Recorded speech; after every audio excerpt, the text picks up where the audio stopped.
एवढा मोठा कौन्सिल असताना या कौन्सिलला कितीतरी या कौन्सिलमध्ये कितीतरी मोठी ताकद आहे. सामान्य कौन्सिल नाही आहे हे.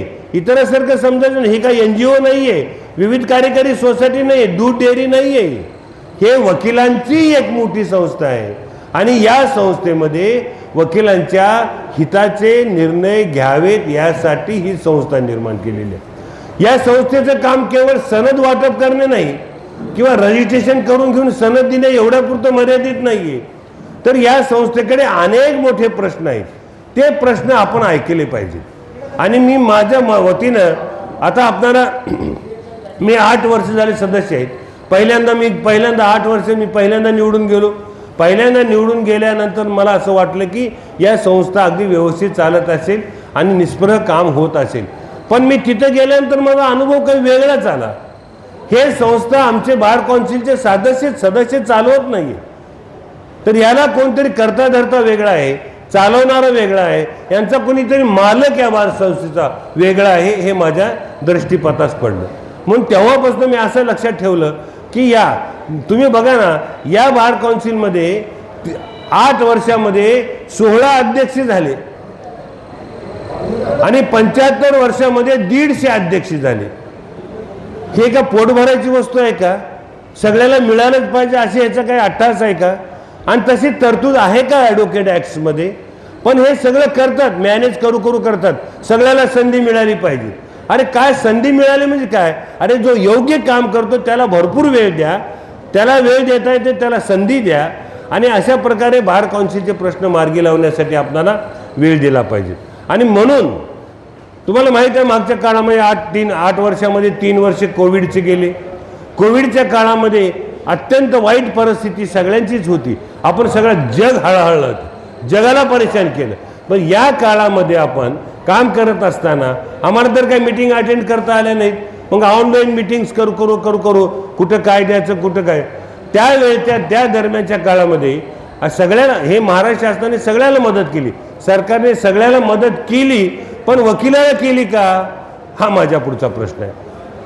आम्ही वकिलाच्या माध्यमातून आम्ही मीटिंगमध्ये एकदा ठरलं किंवा आपण सरकारला काहीतरी 1000 कोटी रुपये मागूया आणि त्यामुळं वकिलांना आपल्या जे मयत झाले जे पीडित आहेत ज्यांना का मेडिक्लेम द्यायचा आहे त्यांना चांगली मदत करता येईल. आणि 3 वर्ष आता 2-2.5 वर्ष कामामध्ये काही म्हणजे सातत्य नव्हतं. तर त्या काळामध्ये वकिलाला आपल्याला काहीतरी आर्थिक मदत करता येते का याच्यासाठी म्हणून 1000 कोटीची मागणी करा असं मी त्यांना निवेदन केलं. मग त्यांनी काहीतरी म्हणजे ही काय देते का 1000 कोटी आपल्याला देईल का सरकार? म्हणून आम्ही त्यांना मग आमच्या मीटिंगमध्ये ठरलं की 500 कोटीची मागणी करा. 500 कोटीची मागणी केली. सरकारनं दिली का? 1 रुपया सुद्धा दिला नाही. का हो आम्हाला का नाही दिलं सरकारनं? आम्ही सरकारमध्ये नाही का? महाराष्ट्र शासनात नाही का? आम्ही मतदान करत नाही का सरकारला? अहो NGOला पैसे दिले, कामगार संघटनेला पैसे दिले, कामगार नेत्याला कामगार संस्थेला पैसे दिले, सगळ्याला पैसे दिले. पण वकिलांना दिले नाहीत. हे त्यांनी देत नाहीत हा जरी खरा भाग असला तरी आम्हाला मागतं तर आलं पाहिजे. ज्या पद्धतीनं आम्ही मागितलं पाहिजे किंवा ज्या पद्धतीनं सरकारच्या पुढं आम्ही गेलं पाहिजे त्या पद्धतीनं आम्ही जात नाही. कारण आम्ही आमच्या पद्धतीनं काम करत असतो. फक्त आम्ही तिथं जातो म्हणजे माझ्या वैयक्तिक स्वार्थासाठी मी निवडून आलं पाहिजे. जे मुंबई पुण्याचे वकील आहेत ज्यांचे कामं मुंबई पुण्याच्या हायकोर्टामध्ये त्यांना रोज दैनंदिन काम करायचं असते, ते फक्त आपला चेहरा दाखवण्यासाठी आपलं काहीतरी वजन दाखवण्यासाठी आणि आपले मॅटर काढून घेण्यासाठी जर बार कौन्सिलचे सदस्य होत असेल तर हे कुठेतरी थांबलं पाहिजे का नाही मित्रांनो? तुम्ही सांगा. हे थांबलं पाहिजे असं मला वाटतं. हे कुठेतरी असे आणि एवढी लाचारी करतात हे लोक की मला हे आवडत नाही. मी स्वाभिमानी माणूस आहे. 8 वर्षामध्ये जवळपास 125 सत्काराचे कार्यक्रम घेतले. एक सत्काराच्या कार्यक्रमाला जवळपास 25 ते 30 लाख रुपये खर्च केले. एवढा पैसा असे 125 सत्कार केले. यांनी कुणाचे सत्कार केले? यांना एकच काम, एखादी डिस्ट्रिक्ट कोर्टाचा हायकोर्ट झाला त्याचा सत्कार करा, एखादी हायकोर्टाचा सुप्रीम कोर्ट जज झाला त्याचा सत्कार करा, एखादी बाहेर राज्यामध्ये जाऊन चीफ जस्टिस झाला त्याचा सत्कार करा, चीफ जस्टिस भारताचा झाला त्याचा सत्कार करा. 2-2 झाले तो सरकारमध्ये चीफ जस्टिस झाला तवाही सत्कार आणि उत्तरता निरोप देतानाही सत्कार. अरे आम्ही काय सत्कारासाठी निवडून गेलोत का? आणि तुम्ही सत्कारासाठी निवडून दिलोत का? बांधवानं तुम्ही विचारत चला ना.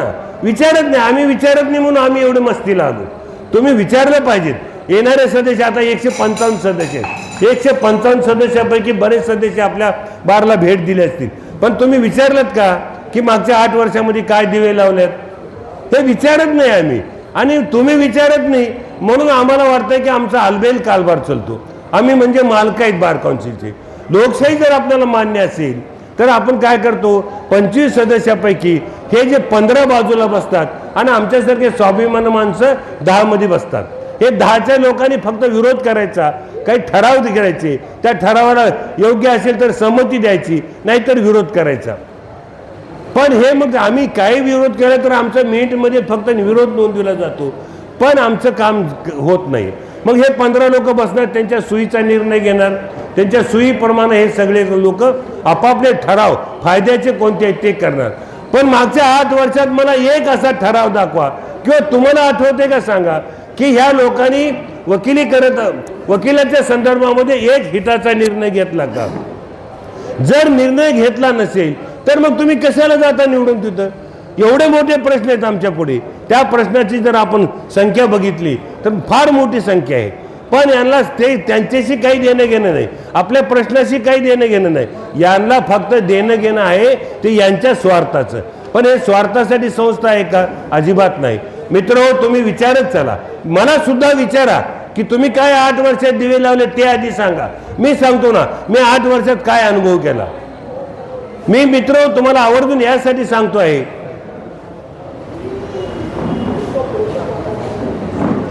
मी 8 वर्षामध्ये काय केलं. तुम्हाला एक घटना आठवत असेल, हे संस्था कुणासाठी काम करते. एक घटना आहे प्रशांत भूषणची. प्रशांत भूषण सारखा सिनियर कौन्सिल दिल्लीच्या सुप्रीम कोर्टामध्ये काम करतो आणि सुप्रीम कोर्टामध्ये काम करत असताना त्यांनी एका कार्यक्रमात असं सांगितलं की या सुप्रीम कोर्टामधले 6 जजेस मोस्ट करप्ट आहेत. फार बोल्ड स्टेटमेंट केलं त्यांनी, डायरेक्ट ॲलिगेशन केलं, सुप्रीम कोर्टातल्या जजेसवर स्टेटमेंट केलं की या सुप्रीम कोर्टामध्ये 6 जजेस मोस्ट करप्ट आहेत आणि त्याचे पुरावे माझ्याकडे आहेत. असलं स्टेटमेंट केल्यानंतर तिथले चीफ जस्टिसनी काय करावं? चीफ जस्टिसने प्रशांत भूषणला विचारलं पाहिजे, तुम्ही जे स्टेटमेंट केले याची शहानिशा करूया, तुमच्याकडे काय पुरावे आहेत ते द्या, आणि मग त्याच्याप्रमाणे जर ते खरं असतील तर आम्ही त्या जजेसवर कारवाई करू, जर ते खरे नसतील तर आम्ही तुमच्यावर कंटेम्प्ट पिटिशन करू. हे काहीही न विचारता त्यांनी लगेच कंटेम्प्ट पिटिशन दाखल केलं आणि कंटेम्प्ट पिटिशनच्या अनुषंगाने कारवाई सुरू केली. मला एक म्हणायचं आहे की कंटेम्प्ट पिटिशन करत असताना without any inquiry how you can file the contempt petition against the Prashant Bhushan. कंटेम्नरनी कंटेम्नरनी काय दाखल केलं? मग हे दाखल केल्यानंतर मी समजेल या भाषेत सांगलेलं. या no problem, I am agree with you. आणि मी तेच बोलतोय की मग कंटेम्प्ट पिटिशन झालं. मग आमच्या बार काउन्सिलचं काय काम आहे? एक वकील आहे, सिनियर आहे, निष्णात वकील आहे, आणि त्यांनी खरं बोललं. आम्ही कोर्टात येताना काय करतो? जो भी बोलूंगा सच बोलूंगा, सच के सिवा कुछ नहीं बोलूंगा. मग खरं बोलल्यानंतर जर कंटेम्प्ट पिटिशन होत असेल आणि जर कंटेम्प्ट पिटिशन झाल्यानंतर त्याला तर निश्चितपणाने त्याला शिक्षा होणार आहे किंवा दंड होणार आहे, जर प्रूव्ह झालं तर. मग अशा परिस्थितीमध्ये त्या सुप्रीम कोर्टाने दाखल केलं. सुप्रीम कोर्टाने सगळ्या बार काउन्सिलला कळवलं की या चांगल्या कामामध्ये आम्हाला सहकार्य. काय चांगलं काम होतं? यांनी प्रशांत भूषणनी या सुप्रीम कोर्टाची आणि ज्युडिशरीची गरिमा घालवली. गरिमा घालवली म्हणजे काय? सुप्रीम कोर्टाला म्हणजे सुप्रीम कोर्टाची इमेज डॅमेज झाली किंवा अशी जर परिस्थिती राहिली तर उद्या लोक कोर्टावर विश्वास ठेवणार नाहीत. मला सांगा, तुम्ही 6 जजेस भ्रष्ट आहेत म्हणल्यानंतर शहानिशा केलं नाही, याला काय पुरावा आहे? तुम्ही सगळ्यांनी बघितलं आहे. एका हायकोर्ट जजच्या घरी आग लागल्यावर 50 कोटी जळाले. 50 आले कुठून? काय होतं त्या हायकोर्ट जजचं? त्याच्यावर काही कारवाई करत नाही तुम्ही. 50 कोटीचा भ्रष्टाचार करतो, 50 कोटीपेक्षा नाही 1200 कोटीचा भ्रष्टाचार आहे, फक्त 50 कोटी जळाले. एवढे पैसे एक हायकोर्ट जज कमवतो आणि मग त्याच्यावर काही कारवाई केली नाही, त्याला फक्त ब्रीफलेस केलं तुम्ही, बाकी त्याच्याकडे काम काढून घेतलं. पण त्याच्यावर कारवाई करून त्याच्यावर काही महाअभियोग आणला का? अजिबात नाही, कारण ते त्यांना संरक्षण देतात. मग त्या तत्वाने आम्हाला सुद्धा प्रशांत भूषणला संरक्षण देणं गरजेचं आहे का नाही? मग बार काउन्सिल महाराष्ट्र गोवाने एक मीटिंग बोलावली. कशासाठी? तर प्रशांत भूषणवर जे कंटेम्नर आहे त्याला प्रोटेक्शन देण्यासाठी. अरे त्याला प्रोटेक्शन द्यायची काय गरज आहे? ज्याचीच गरज पडली आम्हाला तर प्रशांत भूषणला कंटेम्प्ट पिटिशनमध्ये प्रोटेक्शन द्या ना. मग मी थोडं तिथं रागराग केलं जोरात बोलल्यामुळं, मग ते ठराव बारगळला आणि मग त्यांनी सांगितले की आपण कुणालाही पाठिंबा द्यायचा नाही. नका देऊ म्हणलं पाठिंबा, प्रशांत भूषण समर्थ आहे. हे अशा प्रकारचं सुप्रीम कोर्ट. आता कोर्टाची गरिमा खराब झाली म्हणतो. अरे काय गरिमा आहे तुमची मला सांगा ना. तुम्ही गरिमा काय कसली गरिमा ठेवली आहे? ज्या सुप्रीम कोर्टाने आधी एक GR काढला ADRच्या मार्फत, गव्हर्नमेंटने काढलेले सर्क्युलर GR त्यांची काही योजना आहेत, ह्या योजनेचा अभ्यास ADR मार्फत हायकोर्ट जज यांनी आपापल्या भागात जायचं, गार्डियन जज जिथं आहे तिथं जायचं, तिथे जाऊन ही GRची माहिती द्यायची, सर्क्युलरची माहिती द्यायची, योजनेची माहिती द्यायची. हे हायकोर्टाचं काम आहे. कोण ॲक्सेप्टन्स दिला असेल? कोणता चीफ जस्टिस आहे गव्हर्नमेंटने दिलेल्या अशा ठरावाला मंजुरी द्यायचा? आमचं काम नाही आहे ते. परवा लातूरला आमच्या एक ADRचं शिबिर झालं, म्हणजे लिगल एड एज्युकेशनचं शिबिर झालं. त्या शिबिरामध्ये एक मोठी सभा बोलावली. त्या सभेमध्ये तिथं कुठले कुठले लोक आले? त्या शिबिरामध्ये जेवढे शासनाचे लाभार्थी आहेत, जेवढ्या योजनाचे त्याचे लाभधारक सगळे गोळा झाले. त्यामध्ये कोण आलं? कोणी बकरी पालन आला, कुक्कुट पालनवाला आला, वरह पालनवाला आला, बैल पालनवाला आला, म्हैस पालनवाला आला. हे एवढ्या सगळ्या संस्थेला बोलावून घेतलं आणि त्यांना योजनेची माहिती द्यायच्या म्हणून एक मोठा बाजार भरवला. आणि त्या बाजारामध्ये सुप्रीम कोर्ट हायकोर्टचे जजेस दोन, एक चपळगावकर आणि एक कनकवडे मॅडम, तिथं जायचं आणि त्या प्रत्येक बाजारात फिरायचं आणि त्या सगळ्या संस्थाधारकाला ती GR वाचून दाखवायचा. तुम्ही ह्या संस्थेचे लाभार्थी आहेत, तुम्हाला एवढा लाभ झाला का? होत नसेल तर करून घ्या. अशा सगळ्या प्रकारची परिस्थिती. आता अक्षरशः एक फोटो छापला, प्लीज आय रिक्वेस्ट. हां, ते जजेस गेले, कनकवडे मॅडम आणि चपळगावकर कुठे गेले? शेळ्या मेंढ्याच्या बाजारात, बैलाच्या बाजारात, तिथं वराह पालन चालू होतं, तिथं गेले. कुक्कुट पालनाचे असे त्यांनी स्टॉल लावले होते, तिथे गेले आणि प्रत्येकाला विचारून सांगले. तो फोटो पेपरला आला आणि पेपरवाल्याने लिहिलं, हे कोर्टाचे आमच्या न्यायाधीशांची काम आणि ही कोर्टाची गरिमा. मला सांगा, ही कोण चीफ जस्टिस होता ज्यांनी ॲक्सेप्टन्स दिलं यांच्या गव्हर्नमेंटच्या प्रपोजलला? त्याला काही वाटत होतं का नाही? अरे एक लोक न्यायालय आमच्याकडे झालं, मोफत न्याय शिबिर, आपण सल्ला शिबिर देतो ग्रामीण भागात जाऊन ADR मार्फत, आणि तिथं गेला. आमच्या गावात रामेगाव म्हणून एक गाव आहे, त्या गावात शिबिर झालं, मोफत सल्लागार शिबिर.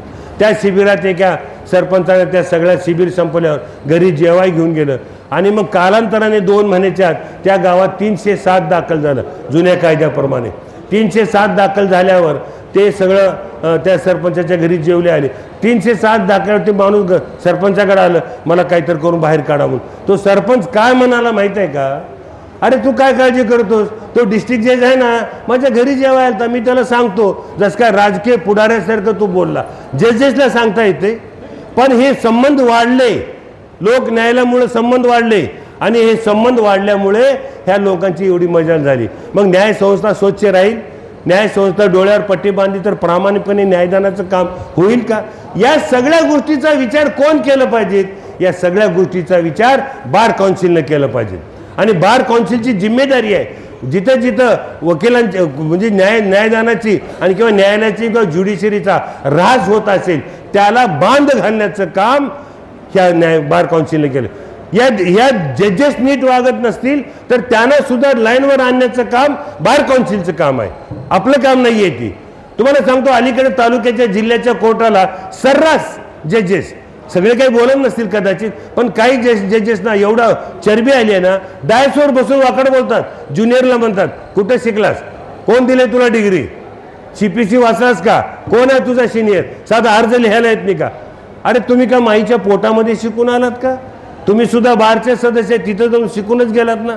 पण हे सगळं बोलण्याचं धाडस, कारण त्यांना प्रोटेक्शन आहे चीफ जस्टिसचं, त्यांना प्रोटेक्शन आहे चीफ जस्टिस ऑफ इंडियाचं, त्यांनी त्याला काही होऊ देत नाही. पण आमच्या लोकांना काय संरक्षण आहे. मग एखाद्या वकिलांनी सांगितलं की माझ्यावर ह्या जजनी माझा अपमान केला, बरं कोर्टात केला, एवढ्या वकिलासमोर मला अपमानास्पद भाषा वापरली, हे वापरल्यानं तुम्ही तक्रार केली, काय काम आहे आमचं बार काउन्सिल सदस्यांचं. आम्ही तिथं बसलं पाहिजेत, त्या अर्जाची शहानिशा केली पाहिजेत, आणि मग तो अर्ज घेऊन जर खराच असेल, तक्रार जर खरी असेल, तर आम्ही चीफ जस्टिसला भेटलं पाहिजेत आणि सांगितलं पाहिजे चीफ जस्टिसला, सांगा तुमच्या सबऑर्डिनेटला डायसवर बसून नीट बोलायला, इज्जतीनं बोलायचं. बोलता दोनाला आम्हालाही बोलता येते, पण आम्ही बोलत नाही, तुम्ही वर बसलात म्हणून काही बोलता का, असं त्याला सांगायला पाहिजे. असा दम जर दिला चीफ जस्टिसला, तर चीफ जस्टिस सगळ्याला बोलावून सांगते अशी भाषा वापरत नाही. अरे काय वापरायचं ती तरी सांगा. आम्ही मध्यंतरी एक जजमेंट आलं सुप्रीम कोर्टाचं, काय जजमेंट आलं, सुप्रीम कोर्ट असं म्हणतंय की डायसवर आर्ग्युमेंट करताना, डायसवर तुम्ही जेव्हा आर्ग्युमेंट करता मोठा आवाज करून बोलायचं नाही. तुम्ही वाचला का नाही जजमेंट, ती जोरात बोलायचं नाही, बोट दाखवायचं नाही, हात असा मारायचा नाही डायसवर. म्हणजे इतकं इतकं आमच्यावर जेवढी लादतंय त्यांनी. आता एखादी मुद्दा चांगला असला, एखादी वकील सहज म्हणतो your honour this is the considerable point म्हणून असं म्हणतो, तसं बी करायचं नाही. मग करायचं काय, आम्ही कोर्टापुढे जाऊन बोलायचं जोरात नाही, बोट दाखवायचं नाही, इश्यू काढलेले मोजायचे नाही. अरे मग का तिथं का घुंगरं बांधून नाचायचं का आम्ही तिथं. अरे पहिल्याच्या डोळ्याला पट्टी बांधली आहे, पुन्हा तोंडाला पट्टी बांधल्यावर आम्ही करायचं काय. म्हणजे एवढ्या मजबुरी आहेत का, हे तुम्हाला दैनंदिन प्रॅक्टिसमध्ये जाणवत असेल. कदाचित इथले सगळे जे चांगले असतील किंवा तुमच्यावर कोणावर प्रसंग ओढवला नसेल, पण संबंध महाराष्ट्रभर फिरतो मी. आतापर्यंत 250 बारमध्ये गेलो तर सगळ्या बारची एकच तक्रार, ह्या जजेसला कुठेतरी आवरायला पाहिजे. हे जजेस माजल्या सगळं. अरे त्यांना सुद्धा कळायला पाहिजेत, माणुसकीनं बोलायला काय अर्थ आहे. एखादी मला जज, अरे बेटा असा अर्ज नाही आहे, ह्याला जरा दुरुस्त करून असा लिहून घे, ह्यांचं काय बिघडेल का, दुरुस्तीच होईल ना. पण असं नाही बोलणार ते काय बोलणार, कोण तुला ज्या वकील केले, कोण तुला डिग्री दिले, ही भाषा बोलायची नाही वकिलाच. मग किंवा सगळंच काही सगळे तज्ज्ञ सगळे वकील असतात का. कधी नवीन पोरं कळत नसलं तर शिकवायला पाहिजेत. कधी शिकेल तो, ट्रायल आणि एरर मेथडनं तो शिकेल ना, त्याला काय अवघड आहे का. पण त्याचा अपमानित करायचा अधिकार तुम्हाला कोण दिला. मग हे जर थांबवायचं असेल तर बार काउन्सिलने सातत्यानं विचार केला पाहिजे. मग कोण बार काउन्सिलचा सदस्य 3-3 महिन्याला बदलणारे अध्यक्ष करू शकतील का. अहो काहीतरी अध्यक्ष 1-1 महिन्यासाठी अध्यक्ष झाले. बार काउन्सिलची काय खिरापत आहे का कुणाला बी अध्यक्ष व्हायला. आणि कुणी अध्यक्ष व्हायचं काहीच करायचं नाही, फक्त बोर्डावर नाव येण्यासाठी, माझे अध्यक्ष म्हणून नाव लिहिण्यासाठी. कशासाठी होता अध्यक्ष. 1-1 नंतर 1-1 महिन्यासाठी 3 महिन्यासाठी अध्यक्ष झाले. का झाले अध्यक्ष. एकंदर असं सांगितलं माझ्या मुलाचं लग्न आहे म्हणून मला सोयऱ्यादाऱ्यात माझी इज्जत वाढली पाहिजे, म्हणून मला अध्यक्ष म्हणून व्हायचंय. 1 महिन्यासाठी मला अध्यक्ष केले. अध्यक्ष त्याला एकांतर म्हणला माझ्या गावचा सुप्रीम कोर्ट जज झाला चीफ जस्टिस आणि त्याचा सत्कार करायचे, मला 3 महिन्यासाठी अध्यक्ष करा. केले त्याला पण अध्यक्ष. एकांतर भाजपने मला पक्षाकडे विधानसभेच्या निवडणुकीमध्ये मला पक्षाकडे तिकीट मागायचे, श्रेष्ठीला माझा बायोडाटा द्यायचा आहे, त्याच्यामध्ये जर मी बार काउन्सिलचा अध्यक्ष आहे म्हणलं तर मला तिकीट मिळेल. ही परिस्थिती आमची, ही बार काउन्सिल आणि अध्यक्षासाठी असे कारण. मित्र तुम्ही विचारत नाही, आम्ही सांगू नये, इतक्यापर्यंतचा कारभार हे त्या खालच्या थराला नेऊन ठेवला. म्हणजे काय विचार करावा. सुप्रीम कोर्टाला कोण आवरणार. म्हणजे मी एकटा लातूर बार म्हणजे महाराष्ट्र बार काउन्सिलच नाही, सगळ्या बारमधल्यानी विचारा. आम्ही प्रोटेक्शन ॲक्ट मागितला, जे आपण राहुरीची केस वाचला असेल ऐकला असेल, दाम्पत्याचा खून केला, पक्षकाराने दाम्पत्याचा खून केला, ही केस आपण तुम्ही ऐकलं असेल. त्याच्यामध्ये आम्हाला असं वाटलं की सगळा महाराष्ट्र हळहळला. मग त्यावेळेस आम्हाला असं वाटलं की आपल्याला प्रोटेक्शन ॲक्ट मिळाला पाहिजे. प्रोटेक्शन ॲक्ट मिळाला पाहिजे म्हणजे कसा मिळाला पाहिजे. जसं पत्रकाराला मिळाला, डॉक्टरना मिळाला, मग आम्हाला का नको. आम्ही काय जगाच्या समाजाच्या बाहेरचे आहेत का. उलट आमचा तर संबंध दैनंदिन क्रिमिनलसाठी येतो. क्रिमिनलचे वकील आहेत ना, ते क्रिमिनलच्या वकिलांचा तर गुन्हेगारीवरतीच्या असणाऱ्या माणसाशी संबंध येतो. मग या माणसाला हां नाही मोठ्या नाही क्रिमिनलच्या वकिलाला तर रोज गुन्हेगारी वृत्तीशी झटावं लागते. मग त्याचा एखादी माथे फिरू क्रिमिनल आला आणि भस्मन खूपसून गेला, काय करणार आहात तुम्ही त्याला? आणि मग प्रोटेक्शन ऍक्ट पाहिजे म्हणून आम्ही काय केलं, इथून एक ठराव तयार केला, ड्राफ्ट तयार केला, ऑब्जेक्शन कॉल केले आणि ते ऑब्जेक्शन आम्ही आमच्या फादर बॉडीच्या मार्फत पार्लमेंटमध्ये मंजुरीसाठी पाठवलं. पार्लमेंटमध्ये मंजुरीला पाठवायचं झालं तर आम्हाला through proper channel bar council of इंडियाच्या मार्फत जावं लागतं. मग आम्ही पाठवला इथून ठराव, पण तिथे बसणारा जो 13 वर्ष एका ठिकाणी बसलाय मनन कुमार मिश्रा, 13 वर्ष झालं, त्याला कोणी हलवायचं नाव घेत नाही. तो गुंड आहे, चोर आहे, भ्रष्टाचारी आहे, व्यभिचारी आहे, खोटं बोलतो आणि सगळ्यावर दादागिरीची भाषा करतो. मला एक तर आमच्या इथल्या सदस्यांनी सांगितलं, आम्ही त्याला एक महाराष्ट्राबद्दल असा सवाल, आम्ही महाराष्ट्राबद्दलचा एक म्हणजे बार काउन्सिल महाराष्ट्र गोवासाठी एक मागणी केली आम्ही, तर तो म्हणून वापिस जाणे का नाही क्या महाराष्ट्रामध्ये. आणि हे आमचा सदस्य आला माघारी, काहीच प्रत्युत्तर नाही. एवढी भीती असेल तर तिथं जाता कशाला? कोण तुम्हाला पाठवते? पण हे 15 लोक बसून सगळं ठरवतात, अध्यक्ष कोण करायचं, उपाध्यक्ष कोण करायचं, BCI मेंबर कोण करायचा. मग आमच्यासारख्या खरं बोलणाऱ्याला कोण होऊ देते? म्हणून या सगळ्या गोष्टीवर जर सोल्युशन काढायचं असेल तर आपल्याला काहीतरी निर्णय घ्यावा लागेल. आणि यावेळेस मी सामदाम दंड भेदानिशी उतरलोय, त्यांना पण सांगितलंय की यावेळेस तुम्हाला सोडणार नाही. मी गेल्या वेळेस पहिली टर्म होती, अनुभव घेतला फक्त. यावेळेस मी तुमच्यावर सुद्धा तुम्हाला मित्र तुम्हाला वाटत असेल 30-30, 40-40 लाख रुपये यांनी भत्ते उचलले.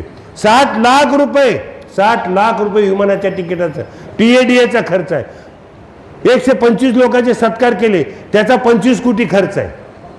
कुठून पैसे येणारी? अरे लहान बंधू आमचे पैसे भरतात 15-15 हजार रुपये. मजुराचा लेकरू आहे, शेतकऱ्याचा आहे, कामगाराचा आहे, त्यांनी 15 हजार भरायचे आणि त्यांनी भरलेल्या पैशावर लहान भावाने भरले पैसे आणि मोठ्या भावाने मजा मारायची.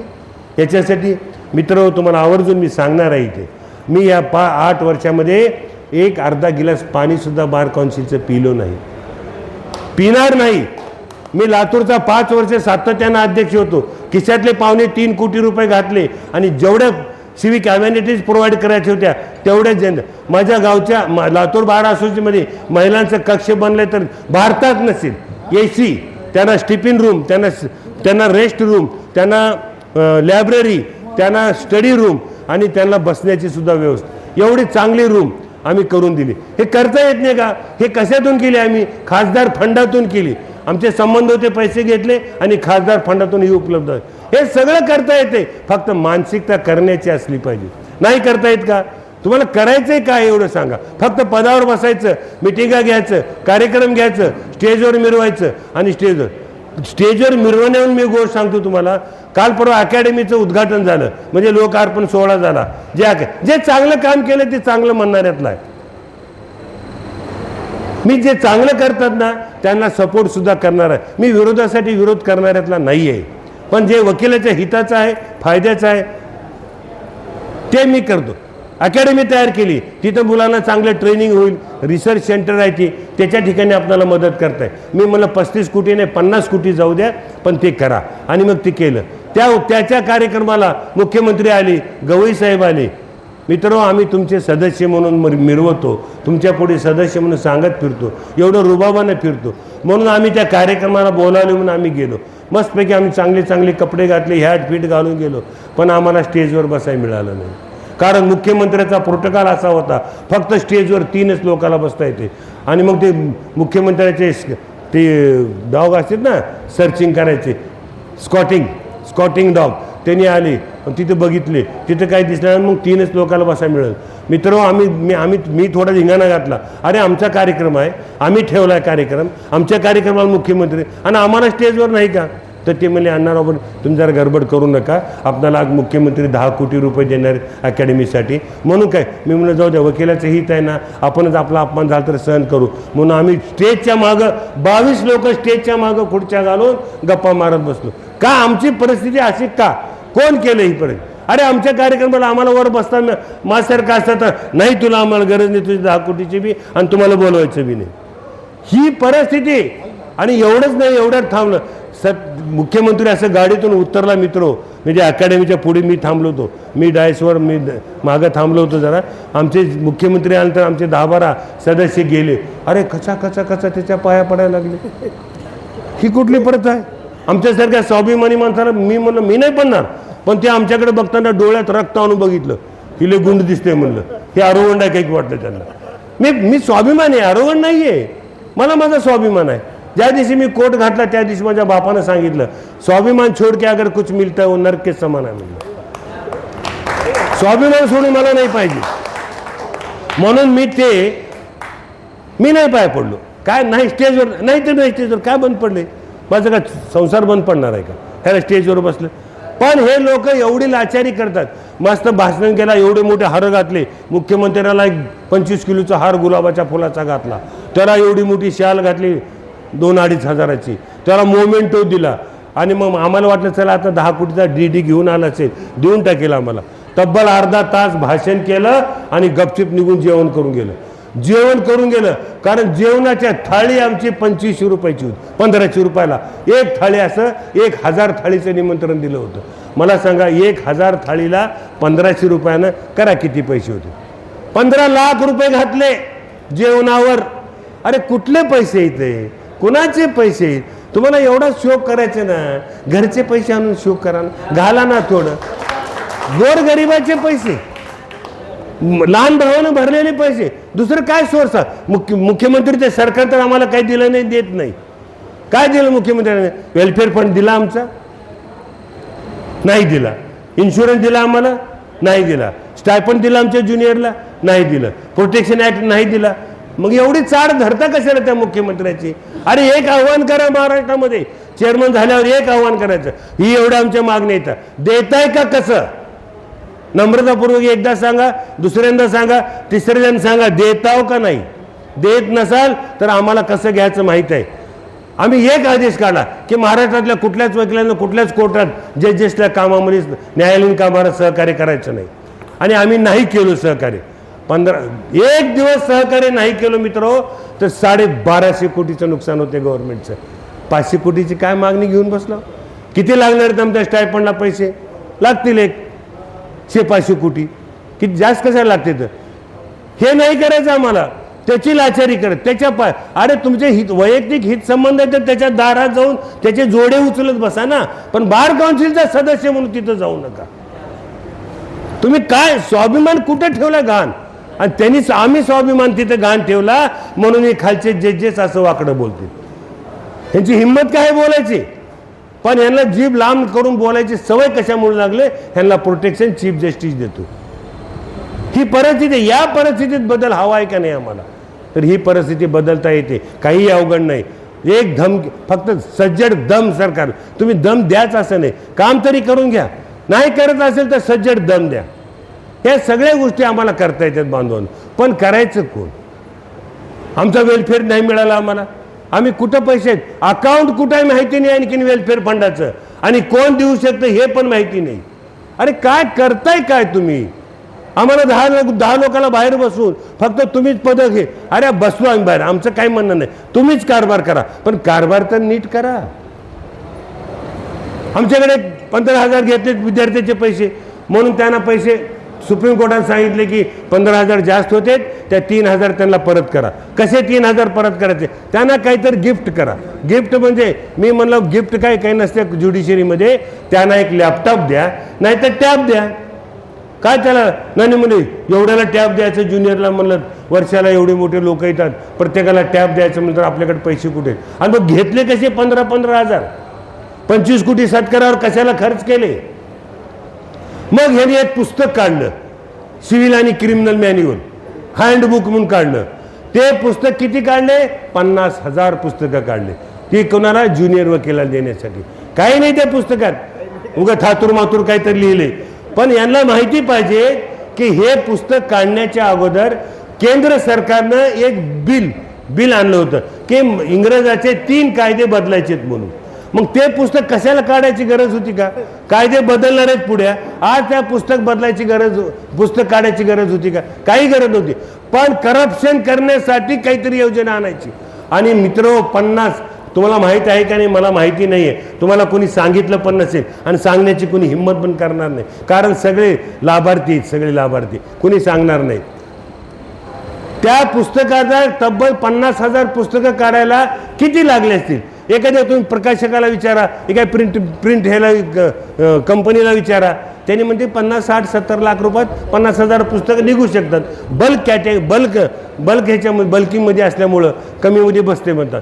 पण तब्बल 8.5 कोटी रुपये, मी मुद्दाहून म्हणतो किती रुपये, 50,000 पुस्तकं काढायला 8.5 कोटी रुपये गेले आणि त्या ARला दिले आणि त्यानं ही पुस्तकं छापून दिलं. अरे म्हणलं एवढ्या पुस्तकाला तुम्ही काय असं एवढं दर्जेदार पुस्तक आहे त्याला एवढे पैसे का देताय तुम्ही असं म्हणत. अण्णाराव तुम्ही त्या पुस्तकाचं एक पान धरून उभा राहा, दिवसभर जर पान तुटलं तर मला विचारा.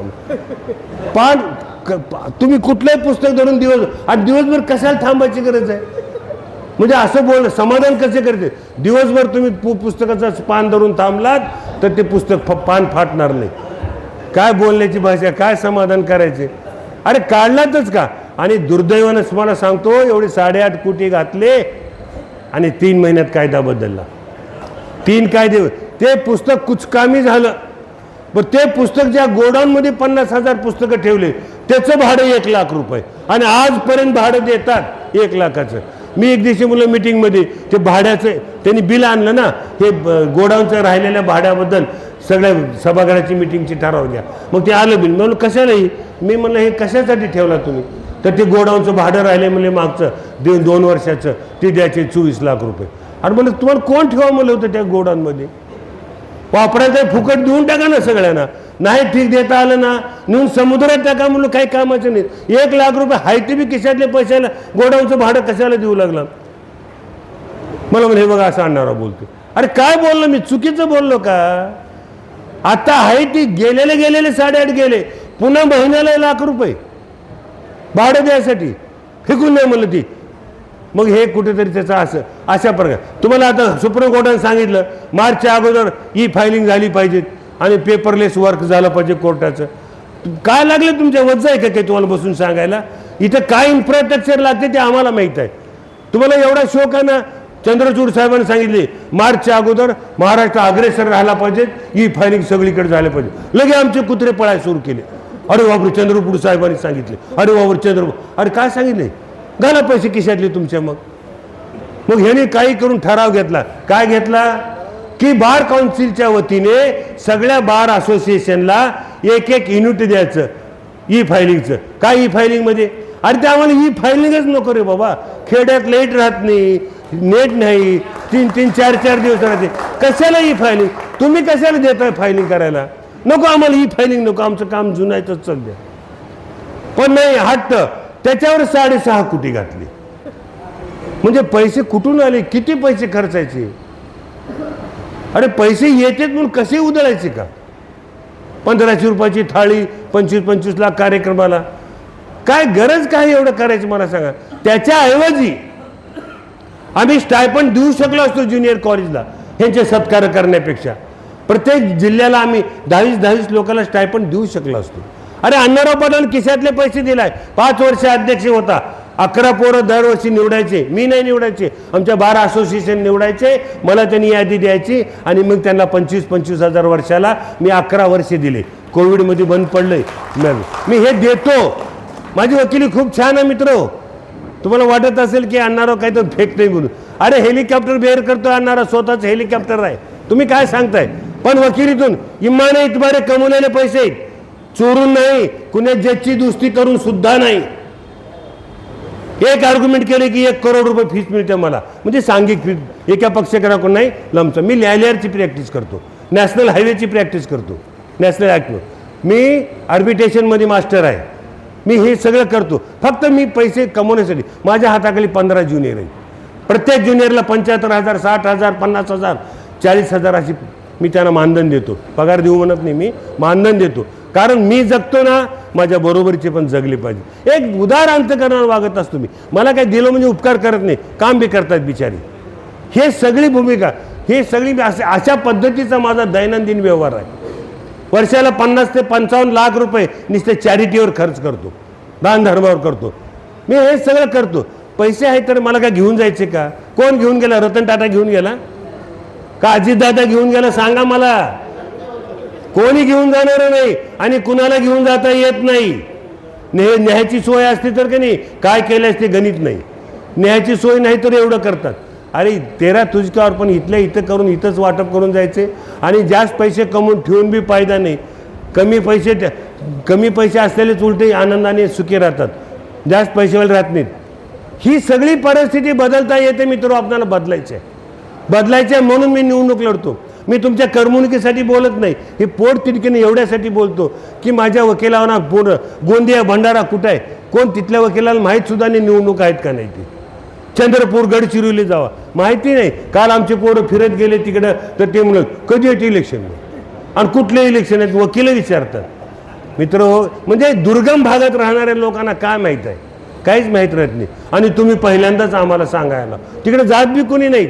मुंबई पुण्याच्या कोल्हापूर सांगली सातारा एवढ्याच भागात फिरतात आणि एवढ्याच भागामध्ये लोकांना खुश करायचं, काय तर बनावण्या करायच्या, निवडून यायचं. काय लागतं निवडून यायला? आज हे 1.25 लाख रुपये डिपॉझिट आहे. म्हणजे गोरगरिबाच्या पोरांनी वकिलांनी थांबूच नाही. ही कशासाठी केलं तुम्ही? 500 रुपये स्मार्ट कार्डला घेतला तुम्ही. कशाला स्मार्ट कार्ड लागते आम्हाला? आतापर्यंत वकील नाहीत का तुम्ही? आणि स्मार्ट कार्ड गेल्यावर तुमच्या वकिलीत का फायली वाढणार आहेत का? अहो ती का आम्हाला सांगता? अरे काय करायचं स्मार्ट कार्ड? चांगलं एक कार्ड द्या, थोडं 20 रुपयाचं, चांगलं 100 रुपयाचं, बस झालं ना. 500 रुपये स्मार्ट कार्ड. मग ते तुमचं RTO ऑफिसमधला गाडीचं RC बुक राहत नाही का, तसं तुमची हिस्ट्री आहे. मग त्याचा कुठला की QR कोड मारला की तुमची सगळी हिस्ट्री दिसते. मग काय करायची आमची हिस्ट्री? आम्ही कुठं मागे दिवे लावले तर आम्हाला हिस्ट्री करायची आहे? अरे गरिबीतून आलो इथं वकिली करून पोट भरून खाऊ लागला.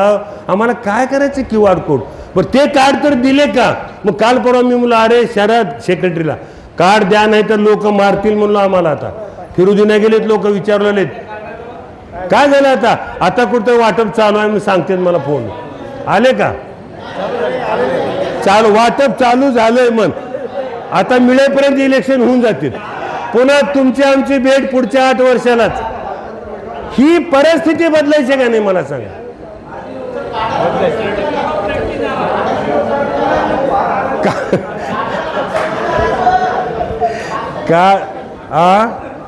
नाही आम्ही विचारत नाही. आपण काय माहिती आहे का, सगळे वकील महाराष्ट्रातले अल्लाच्या गायी येतात. काय करायचे आपल्याला माय कसे करायचे त्यांचं त्यांनी काही काय करणार असं म्हणून गप बसतो आपण. असं गप बसून चालणार नाही. गच्चीला धरावं आमच्या. नीट कारभार करतेत. आम्ही विचारत नाही म्हणून ह्यांचं सगळं फावलंय.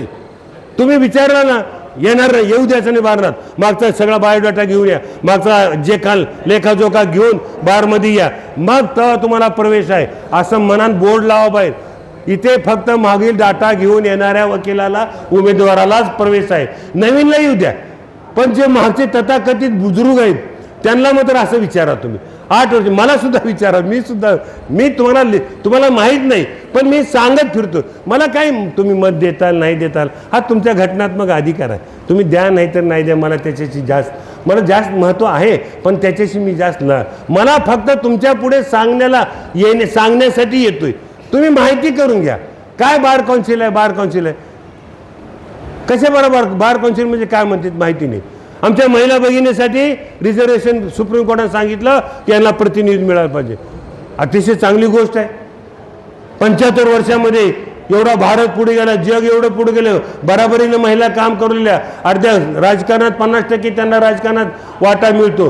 आणि मग बार काउन्सिलमध्ये एकही महिला नाही, रिझर्वेशन नाही. मग सुप्रीम कोर्टाने निर्णय घेतला की यांना कुठेतरी रिप्रेझेंटेशन द्या. मी त्या निर्णयाचं कौतुक केलं. मला माहीत आहे आणि मी सांगितलं आता निवडून महिलाला आरक्षण द्यायचंय किंवा रिप्रेझेंटेशन मिळायचंय तर निवडणुकीला कसं थांबवायचं? त्याचे रूल्स रेग्युलेशन ठरवले का? कोण ठरवायचे रूल? सुप्रीम कोर्टाने नुसतं आदेश करायचं का? आणि तुमची काशीत कशी घालायची तशी घाला. आमचं काम आदेश द्यायचं. अरे पण आदेश दिले तर द्या तसं. बार काउन्सिल ऑफ इंडियाला सांगा याचे रूल्स रेग्युलेशन बनवा आणि पुढे ताबडतोब निवडणुकीत. आता आमच्या लगेच बार काउन्सिल आमचे सदस्य म्हणले पुढच्या टर्ममध्ये देऊ म्हणले आरक्षण.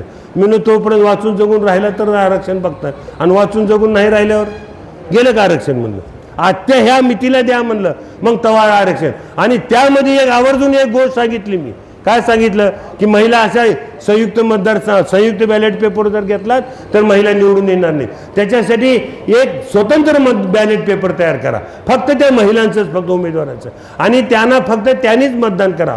वाटलं तर आपणाला करू, वाटलं तर करायचं, संधी द्या, पण बॅलेट पेपर वेगळा करा. मग तसा ठराव झाला, बॅलेट पेपर वेगळा आहे म्हणून सगळ्यांना माहिती, सगळ्या महाराष्ट्रातल्या महिला वाटलं की आता आपल्याला काहीतरी संधी मिळते म्हणून हे फॉर्म भरायला सुरू केल्या. सगळं ते वर बसलेलं जे घुबड आहे ना, घुबड, मनन कुमार मिश्रा, घुबडापेक्षा वाईट आहे ती, त्याचं तोंड दिवसा बघू नये. ते काय केलं माहितीये का, हे म्हणे आरक्षण नाही आहे, हे रिप्रेझेंटेशन आहे, तर हे रिप्रेझेंटेशन याला आरक्षण म्हणून ट्रीट करता येणार नाही, तर त्याला काय करा म्हणले, हे पूर्ण बेकेज बॅलेटवर नाव घ्या म्हणजे सगळे, आणि ज्याच्यात जे जास्त लीड येईल ती महिला निवडून येईल असं. अरे मी माझ्या बार काउन्सिलमध्ये असताना मी उदाहरण दिलं, बाबासाहेब आंबेडकरांनी आरक्षण देत असताना संयुक्त मतदारसंघ आणि स्वतंत्र मतदारसंघ करा म्हणले ST-STला, कारण हे राजकीय पक्ष इतके विचित्र आहेत की त्यांच्या हाताखालचा जोडे उचलणाराच माणसाला तिकीट देतील आणि निवडून आणतील, आणि खरे कार्यकर्ते दलिताचे, SC-चे, ST-चे घरी बसतील, त्यांना संधी मिळणार नाही. म्हणून स्वतंत्र मतदारसंघ करा, पुणे करार वाचा तुम्ही जाऊन. पण आमच्या महात्मा गांधींनी ते नको, आत्ताच ते विषय नको म्हणले. महात्मा गांधी येरवाड्यात बसले उपोषणाला, आणि येरवाड्यातून मग बाबासाहेबांनी म्हणले जाऊ द्या, महात्मा गांधी फार नाराज होऊ लागले म्हणून कॉम्प्रोमाइज केलं, तडजोड केली, आणि मग संयुक्त मतदारसंघ केला. तसं ह्या मनन कुमार मिश्राने तडजोड केली आणि संयुक्त मतदारसंघ केला. आता तुम्हाला कळेल आपल्याकडल्या महिला येतील का निवडून होऊ. तिथं मुंबई पुण्याच्या बॉयकट मारलेल्या महिला सगळ्या निवडून येतील. आमच्या महिला कुठं साडीवरच्या ह्याच्यावरच्या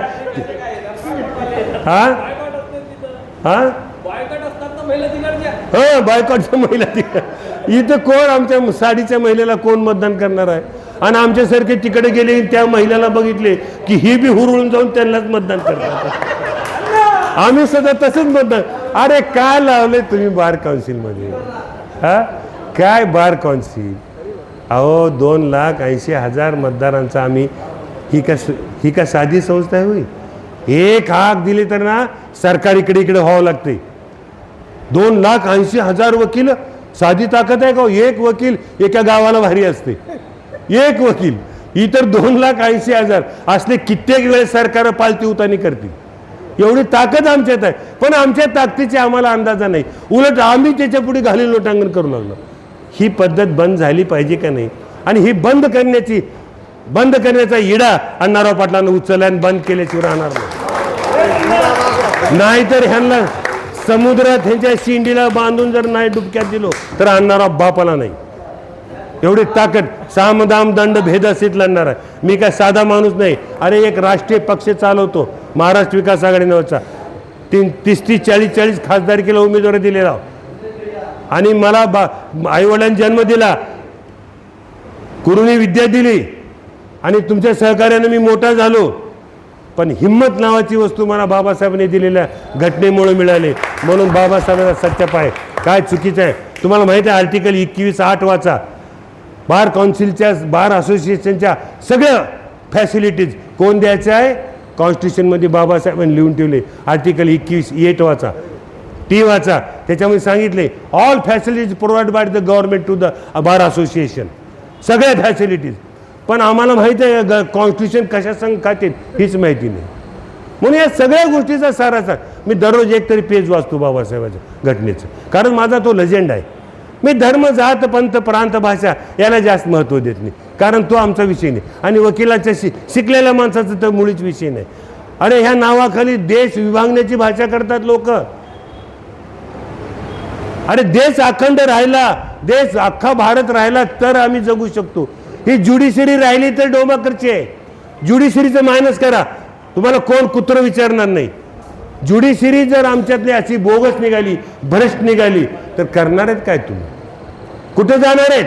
आज तोंड बघून जर जजमेंट होऊ लागले, राजकारणात सरेंडर होऊन जर जजमेंट, हे जर असं होऊ लागलं तर ही ज्युडिशरी जिवंत राहणार नाही. म्हणून ज्युडिशरीला सांभाळायचं सुद्धा काम आमचं आहे, सगळ्या वकिलांचं आहे, एकट्या अण्णाराव पाटलाचं नाही, आपल्या सर्वांचं आहे.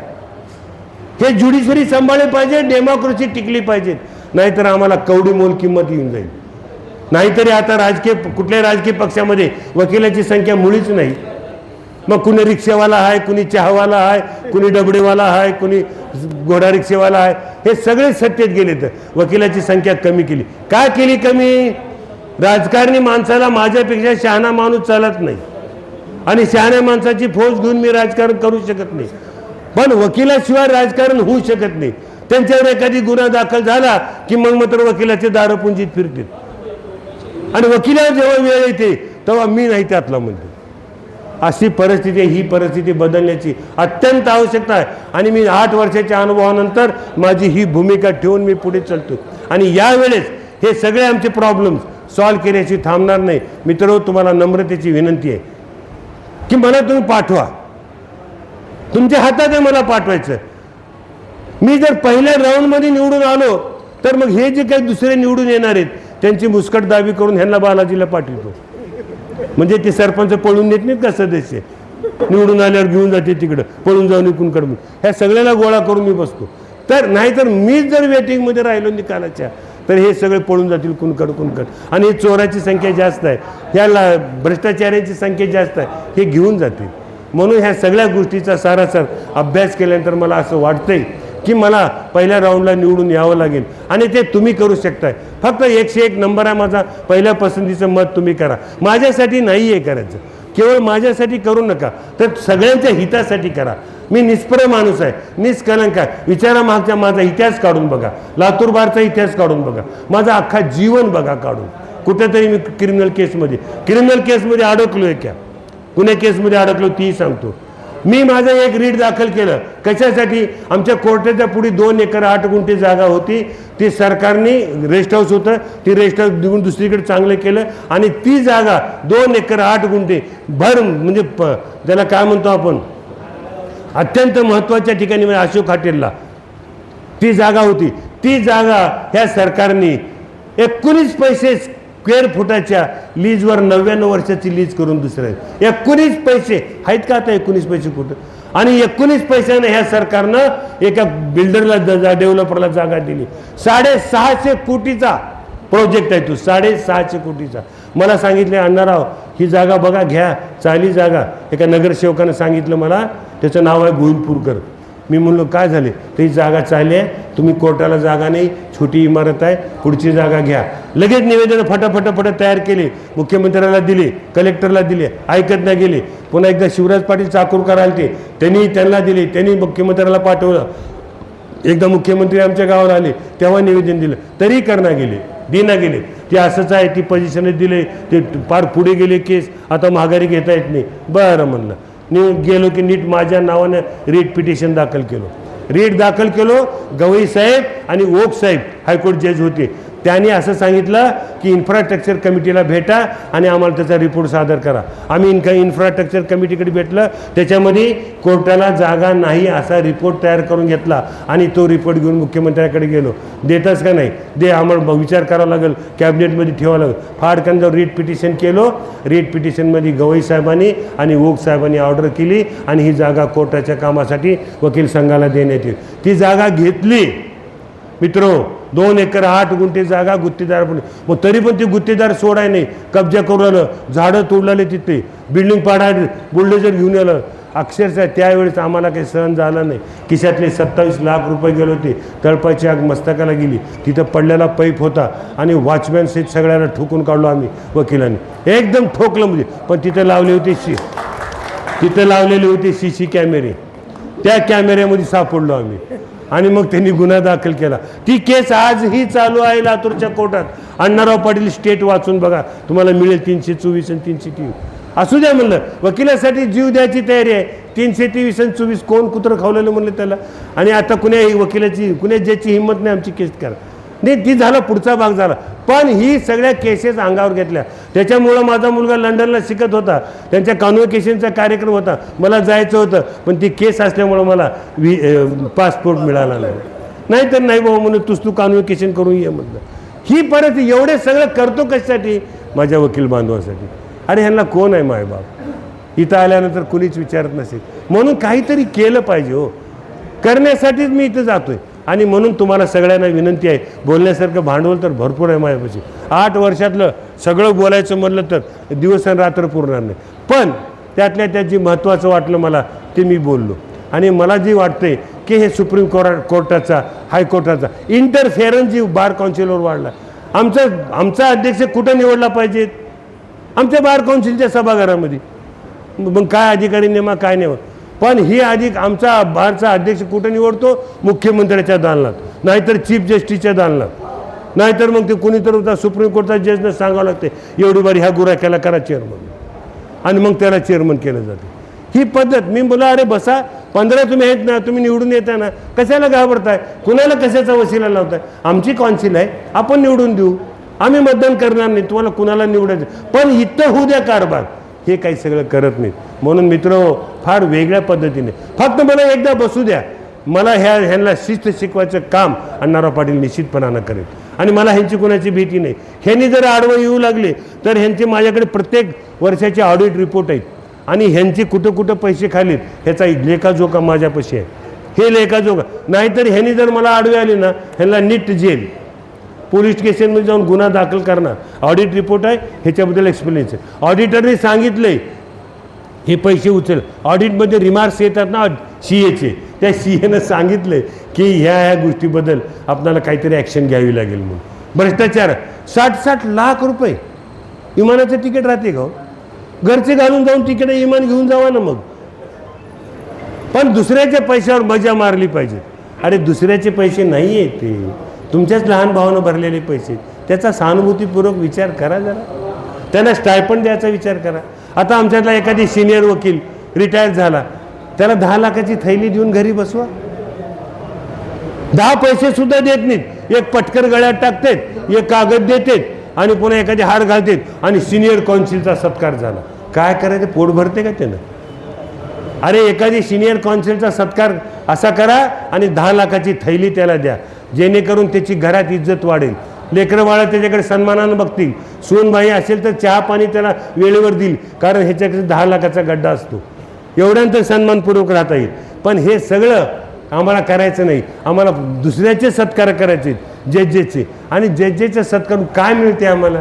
काही मिळत नाही. मित्र हो, मी माझं 5 वर्षाच्या काळामध्ये आवर्जून सांगेन तुम्हाला, 82 JMFC केले. 82 2 डिस्ट्रिक्ट जज केले, एक इंडस्ट्रीयल जज झाला माझ्या हातात, एक चॅरिटी झाला, आणि 22 सरकारी वकील झाले MPचे. मी बाहेर बसायचं असं आणि मध्ये क्लास घ्यायला लावायचं. पुण्या मुंबईत लेक्चरर केले, मागविले. 1 रुपयाचा सुद्धा बारचा खर्च नाही. सकाळी शनिवारी एकदा रूममध्ये त्यांना पाठवलं हॉलमध्ये की बाहेर दिवसभर यायला नाही. असं करून 82. आता मी ज्या बी स्टेशनला जातो त्या स्टेशनला माझा एक तरी म्हणजे लहान बंधू किंवा जज म्हणून, JMC म्हणून, सिनियर डिव्हिजन म्हणून कुठं काम करायला दिसतात. खूप आनंद वाटतो असल्या कामानं. किती आनंद आहे बरं. मग अण्णाला बोलवा, मला चहा पाजायचं फार दिवसांनी. ही जी आपुलकी आहे याच्यात वरंदिगत झालं पाहिजे. आणि हे सगळं करण्यासाठी मला इथं करायचे. आणि मी निश्चितपणानं जेवढे प्रॉब्लेम आहेत तेवढे काही मिनिटामध्ये मी नुसतं खुर्ची, आता ही भाषणं ऐकत नाही वाटते का? हे सगळे लाईव्ह होत आहेत, तुम्ही पण बघून घ्या. हे चीफ जस्टिस ऐकणार आहे, हे महाराष्ट्राचं चीफ जस्टिस ऐकणार आहे, सगळे ऐकणार आहेत. मनन मिश्रा ऐकणार आहे, इथले सगळे सदस्य तर परेशान आहेत सध्या, ते सगळे ऐकणार आहेत. पण मी भीत नाही. काय करतात माझं अधिकार आहे चीफ जस्टिसला माझी सनद काढून घ्यायचा. 350 लोकांना नोटिसा दिल्या कोल्हापूरच्या, बहिष्कृत केलं कोर्टावर म्हणून. काढू शकलो तुम्ही त्याला? ते तर काढता आलंच नाही, उलट कोर्ट द्यावं लागलं कोल्हापूरला तुम्हाला. सर्किट बेंच द्यावं लागलं त्याला. म्हणजे आम्ही कशा पद्धतीने मागतो. त्या बिचारीने म्हणले गेल तर गेल्या डिग्र्या, पण कोर्ट तर मिळू द्या म्हणले. कोर्ट डिग्र्या राहिल्या आणि कोर्ट मिळालं. काढता येत नाही ना. अरे तुमची सनदच ह्या बार काउन्सिलनं दिल्या, तुम्हाला कोण अधिकार दिला आमच्या सनद काढून घ्यायचा? कुठल्या कायद्यात आहे? कुठल्या कॉन्स्टिट्यूशनमध्ये सांगा? कुठल्या ॲडव्होकेट ॲक्टमध्ये आहे? कुठल्या प्रोसिजर लॉमध्ये आहे की वकिलांची सनद काढून घ्यायचे अधिकार सुप्रीम? अरे व्हास्ट ज्युरिडिक्शन आहे सुप्रीम कोर्टाला, व्हास्ट आहे. अरे व्हास्ट आहे, पण कायद्यातलं काय सांगा? व्हास्ट आहे म्हणून का कुणी रस्त्यावर चाल धरून शिक्षा देऊ शकता का तुम्ही? प्रोसिजर लॉ वाचा. हे सगळ्या गोष्टी आपल्याला करता येतात. भिण्याचं काही कारण नाही आहे, पण खरं असलं पाहिजे. मी जी बोलतो ना, माझ्याकडे पुरावे आहेत म्हणून बोलतो. मला अभ्यास आहे कायद्याचा म्हणून बोलतो. मी सगळ्या गोष्टीचा सारासार अभ्यास करून ह्या भूमिकेला पोहोचले. मला भ्यायचं काही काय, मी कुणालाच भेट नाही. मी फक्त आईवडिलाला आणि माझ्या गुरुशिवाय तिसऱ्याला कुणाला भेट नाही. पण माझ्यापेक्षा जर सज्जन मला भेटला तर माझी सुद्धा कमरेपासून मान वागते. वाकलीच पाहिजे ना. दुसऱ्याचा सन्मान करायलाच पाहिजे, पण मला वाटलं पाहिजे की आपल्यापेक्षा भारी माणूस आहे, सन्मानित करण्यायोग्य आहे, तेव्हा वागते. म्हणून मित्र तुम्हाला आवर्जून सांगतो, मला तुम्ही पहिल्या प्रायोरिटी ठेवलं पाहिजे आणि ठेवावं अशी विनंती आहे माझी. मी तुमच्यासाठी काम करणार आहे, नाहीतर पद प्रतिष्ठा पैसा मला काहीच कामाचा नाही. मी ह्याच्यासाठी हुरळलो नाही आणि मला करायचं नाही. 2दा इलेक्शन विधानसभेचा लढविल्या, 25-25 कोटी घातले, 17,000 18,000 मतदान मिळालं, गेले. मी वंचितमध्ये 2 नंबरला होतो, बाळासाहेब आंबेडकर 1 आणि 2 नंबरला मी होतो, पण 15 कोटी असे उधळून टाकले. जगाच्या कल्याणा संतांच्या विभूती देह कष्टविधी परोपकारी, परोपकारासाठी जगतोय, परोपकारासाठी जगायचे. आता मला काही कुणाची काळाची, माझ्या घरचे सगळे कर्तव्य संपलेत, मला काही आता कौटुंबिक जिम्मेदारी अजिबात राहिलेली नाही. फक्त तुकामणी उरला आता आपल्या भावबंदकीच्या वकिलाच्या सेवेपुरता. एवढं बोलतो आपण, मला प्रायोरिटी ठेवावं. आपण ऐकून घेतलात, मला ऐकलात. मला वाटलं मला 4 वाजलेत, आता मला कोणी भेटतंच का नाही की याची वेळूनचणीत मी आलो होतो, पण आपण सगळेजण ऐकलात. मतं करताल नाही तर नाही करताल, पण मला ऐकलं तुम्हाला बार काउन्सिल आहे आणि मध्ये काय चालते आणि बाहेर काय सांगते, एवढं तर कमीत कमी तुम्हाला पुसटचा अनुभव आला, कळालं. हे माझ्यासाठी बरंच काही आहे, असं एवढंच मला सांगायचं आहे की तुम्हाला बार काउन्सिलमध्ये थोडं लक्ष घालावं लागेल आणि त्याकडे लक्ष ठेवावं लागेल. म्हणून तुम्ही सगळ्यांनी आता तुम्हाला जे काही करायचं आहे, माझं याचना दया याचना तर तुमच्याप्रती राहणार आहे. मला तुम्ही अध्यक्ष करणार आहेत, मला अध्यक्ष व्हायसाठी मी तिथं कुणाच्या पाया पडणार नाही, त्यांच्या मानगटीला धर तुम्ही, पण तुम्ही मला अध्यक्ष करू शकता आणि तुमच्या आशीर्वादाने मी निश्चितपणाने यावेळेस अध्यक्ष होईन आणि ह्या सगळं परिवर्तन आणेन, ह्याच्यात बदल करेन, शिस्त लावून देईन. मी काय 10 वर्ष आणि 5 वर्ष राहणार नाही, पण यांना शिस्त घालून देण्यासाठी माझा जन्म आहे असं मला वाटते. म्हणून आपण ऐकलं, त्याबद्दल आपले सर्वांचे मनपूर्वक अंतःकरणापासून हृदयाच्या शेवटच्या टोकापासून आभार व्यक्त करतो. आणि मला बोलण्याची संधी यांनी दिली, सगळ्यांनी आपण दिलीत, आपण ऐकलं, त्याबद्दल bar council Buldhana, bar council Akola यांच्या वतीने मी आपले हार्दिक आभार व्यक्त करतो आणि मी माझ्या लांबत गेलेल्या भाषणाला पूर्ण विराम देतो. जय हिंद, जय महाराष्ट्र.